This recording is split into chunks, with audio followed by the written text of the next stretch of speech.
అసలు ఏ ఆధారాల మీద మీరు చెప్తారు? కల్తీ జరిగిందని ఏ ఆధారాల మీద మీరు చెప్తారు? ముఖ్యమంత్రి అయ్యుండి కూడా ఎందుకు ఇలా చెప్తారు అని సాక్షాత్తు సుప్రీంకోర్టే కోర్టులో బహిరంగంగా అడిగింది. మీరు ఏ ఆధారాలు లేకోకుండా లడ్డూ ప్రసాదంలో కల్తీ కలిసిందని ఎలా చెప్తారు? చెప్పిన తర్వాత విచారణ ఏంటి?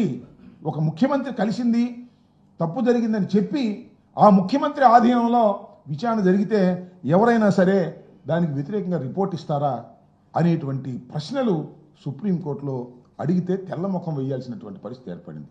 తర్వాత ఆ సిట్టును సరిచేసి సిబిఐ డైరెక్టర్ నాయకత్వంలో ఆ సిట్టు జరగాలని మళ్ళా దాన్ని పునర్వ్యవస్థీకరించి కొత్తగా దాన్ని సిట్టుని మార్చి వేయడం జరిగింది. దాని మీద విచారణ జరుగుతున్నటువంటి సందర్భం ఇది.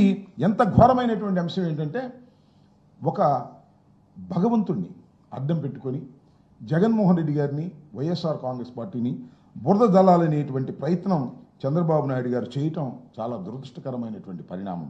ఇవాళ కూడా ఏదో ఒక విధంగా ఇంకా అదే స్టాండ్ తీసుకుని అదే స్టాండ్ను తీసుకెళ్లి ప్రచారం చేయాలనేటువంటి ప్రయత్నం చేస్తున్నారు.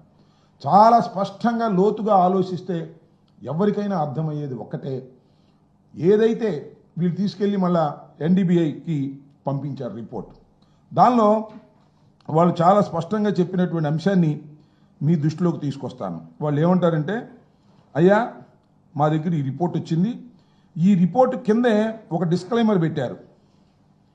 ఏమని డిస్క్లైమర్ పెట్టారంటే, ఆవులు ఆహారం సరిగ్గా తీసుకోకపోతే, మేత సరిగ్గా లేకపోతే కూడా ఇలాంటి రిపోర్ట్స్ వచ్చేటటువంటి అవకాశం ఉంది, ఇది పూర్తిగా నమ్మటానికి వీల్లేదని ఎవరైతే సర్టిఫై చేశారో ఆ సర్టిఫై చేసిన వాళ్ళే డిస్క్లైమర్ ఇస్తే కల్తీ కలిసిందంటాడు చంద్రబాబు నాయుడు గారు. నాకు అర్థం కాల. ఇవన్నీ ఏంటి? వాడనటువంటి నెయ్యి రిపోర్ట్లోనే ఈ విధంగా ఖచ్చితత్వం లోపించే అవకాశం ఉంది అనే డిస్క్లైమర్ వాళ్ళు ఇచ్చారు. తాము ఇచ్చిన రిజల్ట్స్ కొన్ని సందర్భాల్లో ఖచ్చితత్వం లోపిస్తుంది, కొన్ని సందర్భాలు ఎక్సెప్షనల్ సందర్భాల్లో ఖచ్చితత్వం లోపిస్తుందని ఎన్డీడీబీ రిపోర్ట్ ఇచ్చింది. ఏమని? దానిలో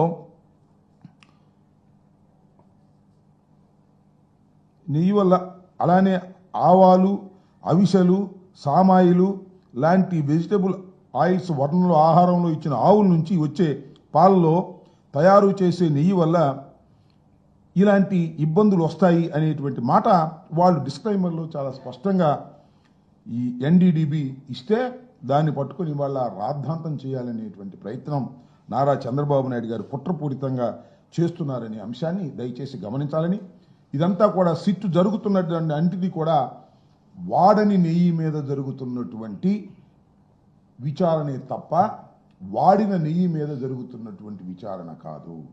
లడ్డూ ప్రసాదాలలో ఏ విధమైన కల్తీ నెయ్యిని వాడారనేటువంటి ఆధారాలు కానీ అనుమానాలు కానీ లేకపోయినా నారా చంద్రబాబు నాయుడు గారు వాడేశారని, అది తినేశారని ఒక అపవిత్రమైనటువంటి ప్రచారాన్ని చేయటం చాలా దురదృష్టకరం.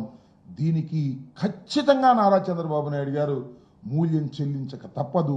ఇన్ని పచ్చి అబద్ధాలు శ్రీ శ్రీ శ్రీ శ్రీ వెంకటేశ్వర స్వామిని అడ్డం పెట్టుకొని చేయటం అనేది దుర్మార్గమైన విషయంగా మేము ఈ సందర్భంగా చెబుతున్నాం.